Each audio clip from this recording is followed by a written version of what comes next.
madaxweynaha Soomaaliland mudane Muuse Biixi Cabdi ayaa si rasmi ah u daahfuray wajiga labaad ee mashaariicda sanduuqa horumarinta Soomaaliland ee SDF oo ay garwadeen ka tahay wasaaradda qorsheynta iyo horumarinta qaranka ee Soomaaliland waxaana munaasabadaasi ka soo qayb galay xubno kamid ah golaha wasiirada madax ka socday dalalka Soomaaliland ka taageera sanduuqani ee Denmark, Holland iyo Ingiriiska agaasimayaal iyo marti sharaf aad u tiro badan ugu horreyn waxa halkaasi ka hadlay ku-xigeenka madaxa horumarinta Soomaaliland ee sanduuqa horumarinta Soomaaliland Najax Maxamuud Aadan oo sharaxaad ka bixiyay meelaha ay diiradda saarayso wajiga labaad ee mashruucani waxaanu mashruucani ku tilmaamay inuu kobcinayo kaabayaasha dhaqaalaha iyo kor u qaadista adeegyada dawladda. wajiga labaad oo aynu maanta joogno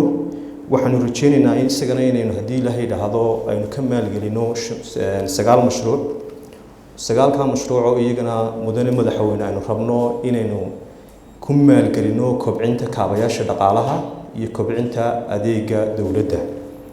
kaabayaasha dhaqaalaha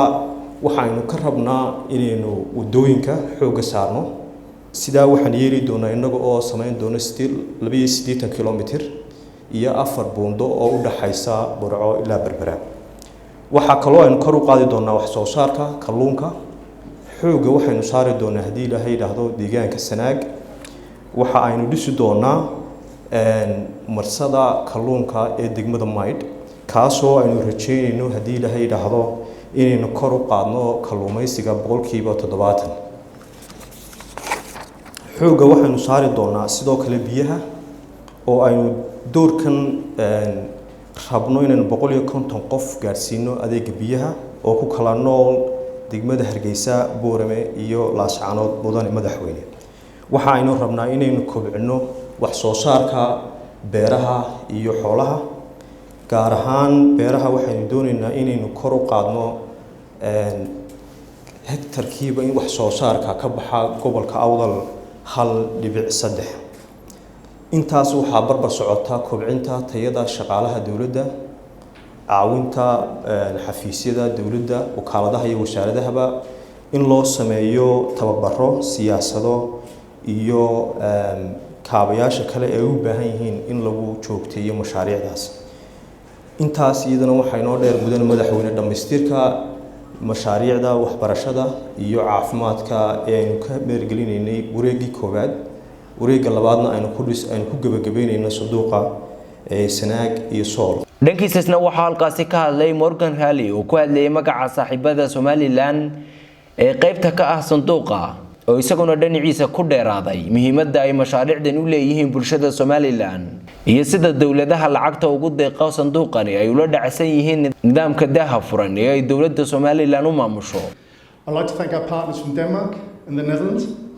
The SDF is just one vehicle of many that they support as part of their long-term commitment to isna waxa halkaasi ka hadlay wasiirka wasaaradda qorsheynta qaranka iyo horumarinta Soomaaliland Xasan Maxamed Cali Kaafadi oo isagu hormuud u ah qorsheynta iyo jaangoynta mashaariicda oo ugu horeyn amaanay nidaamka uu ku dhamaaday wajiga koobaad ee mashruucan sanduuqa horumarinta Soomaaliland waxaan u sheegay in wajiga labaad ay ku rajan weyn yihiin inay ku guuleysan doonaan. mashruucani wuxuu bilaabmay 2013 wajigiisii hore kaasoo ay lagu launch gareeyay ama lagu daahfuray madaxweynihii hore Axmed Maxamed Maxamuud Siilaan uu daahfuray waxaana uu ku qorsheysnaa in uu maalgeliyo qorshaha qaranka ee koowaad. waxaan mashruuca maalgeliyay dawlado badan oo reer Yurub oo ka mid yahay dawladda Ingiriiska, dawladda Denmark iyo dawladda Netherlands iyo dawladda Norway. mashruucani wuxuu gaar u eegayay qorshaha horumarinta qaranka ee Jamhuuriyadda Soomaaliland waxaana ka go'aan qaata guddida qorshaha qaranka oo ay ka kooban yihiin dhowr wasaaradood taas oo uu jeergareeyo wasiirka qorshaha iyo horumarinta qaranka. wajiga hore ee SDF waxaa laga fuliyay 12 mashruuc oo isugu jira biyaha, wadooyinka, beeraha, xoolaha, kalluumaysiga, deegaanka, caafimaadka, waxbarashada iyo iyo dib u habeynta dhulkaba waxaanu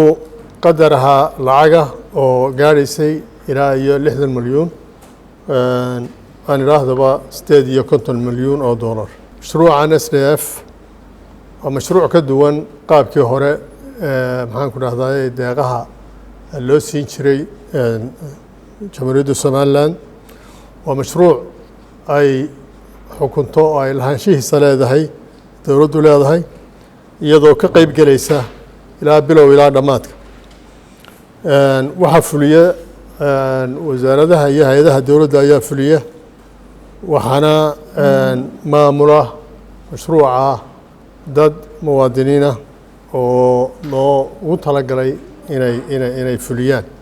madaxweynaha Soomaaliland mudane Muuse Biixi Cabdi ayaa gabagabadii si rasmi ah u daahfuray wejiga labaad ee mashruuca sanduuqa horumarinta Soomaaliland ayaa dawladaha Soomaaliland ka taageera dhinaca horumarka ee sida tooska ah sanduuqa lacagta ugu shubay kala ah Ingiriiska, Denmark iyo dawladda Netherland ku amaanay qaabka ay ula shaqeeyaan. aad baan ugu faraxsanahay inaan ka soo qayb galo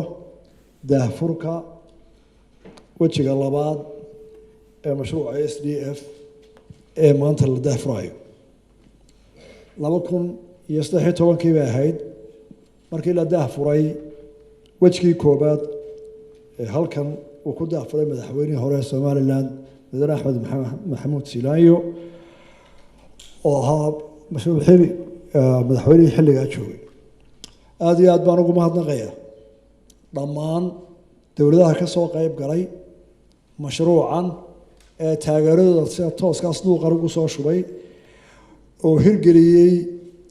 ka qayb qaadashada horumarinta Somaliland mashruucyo aad waxtar u ah Aydaruus Maxamed Caynaan Goobjoog magaalada Hargeysa.